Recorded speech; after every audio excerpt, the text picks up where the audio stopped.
ഇത്തവണത്തെ ക്രിസ്മസ് എക്സാമിന് വളരെയധികം സാധ്യതയുള്ള ഒരു ക്വസ്റ്റ്യൻ ആയിരിക്കും ഇഫ് ക്ലോസിൽ നിന്നുള്ള ഇതുപോലത്തെ ഒരു ചോദ്യം.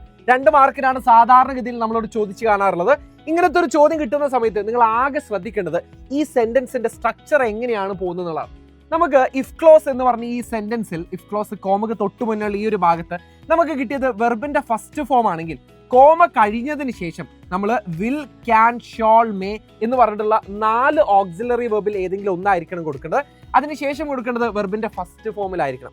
ഇനി നിങ്ങൾക്ക് കിട്ടിയത് കോമയുടെ തൊട്ട് മുന്നേ വെർബിന്റെ സെക്കൻഡ് ഫോമിലാണെന്നുണ്ടെങ്കിൽ നിങ്ങൾ കോമയ്ക്ക് ശേഷം കൊടുക്കേണ്ടത് വുഡ്, കുഡ്, ഷുഡ്, മൈറ്റ് ഈ 4 ഏതെങ്കിലും ഒന്നായിരിക്കണം. അതിനുശേഷം നമ്മൾ വെർബിന്റെ ഫസ്റ്റ് ഫോം തന്നെയാണ് കൊടുക്കേണ്ടത്. ഇനി നിങ്ങൾക്ക് കിട്ടിയത് ഹാഡ് പ്ലസ് V3യിലാണ് ആ സെന്റൻസ് കോമയ്ക്ക് തൊട്ട് മുന്നേ ഉള്ള വെർബ് കിട്ടിയെന്നുണ്ടെങ്കിൽ കോമയ്ക്ക് ശേഷം നമ്മൾ കൊടുക്കേണ്ട auxiliary verb would have, could have, should have, might have അതിന്റെ കൂടെ നമ്മൾ ആഡ് ചെയ്യേണ്ട വെർബ് എന്ന് പറയുന്നത് അതിന്റെ തേർഡ് ഫോമിലായിരിക്കണം, V3യിലായിരിക്കണം. നമുക്കൊരു ഒറ്റ എക്സാമ്പിൾ മാത്രം നോക്കാം.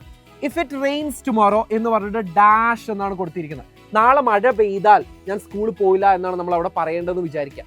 അങ്ങനെയാണെങ്കിൽ ഇവിടെ റെയിൻസ് എന്ന് പറയുന്നത് വെർബിന്റെ ഫസ്റ്റ് ഫോമിലാണ് കൊടുത്തിരിക്കുന്നത്. അങ്ങനെയാണെങ്കിൽ നമ്മൾ നേരത്തെ പറഞ്ഞ പോലെ തന്നെ വിൽ, ക്യാൻ, ഷോൾ, മേ ഇതിൽ ഏതെങ്കിലും ഒന്നാണ് നമ്മൾ യൂസ് ചെയ്യേണ്ടത്. അതിനുശേഷം വെർബിന്റെ ഫസ്റ്റ് ഫോം ആണ് കൊടുക്കുന്നത്.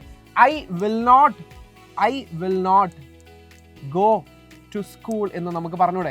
I will not go to school എന്ന് നമുക്ക് പറഞ്ഞൂടെ. ഇവിടെ നമ്മൾ ആ റൂൾ അപ്ലൈ ചെയ്തിട്ടുണ്ട്. വില്ലാണ് നമ്മൾ യൂസ് ചെയ്തിരിക്കുന്ന ഓക്സിലറി വെർബ്, അതുപോലെ തന്നെ അതിനുശേഷം യൂസ് ചെയ്തിരിക്കുന്ന വെർബിന്റെ ഫസ്റ്റ് ഫോം ആണ്. ഇതുപോലെയാണ് നമ്മൾ ഇഫ് ക്ലോസിന്റെ ആൻസേഴ്സ് എഴുതേണ്ടത്. സോ ഇതുപോലത്തെ ഉത്തരങ്ങൾ നിങ്ങൾക്ക് ആവശ്യമാണെങ്കിൽ ഇപ്പൊ തന്നെ ഈ ഒരു ചാനൽ ഒന്ന് സബ്സ്ക്രൈബ് ചെയ്തോളാം.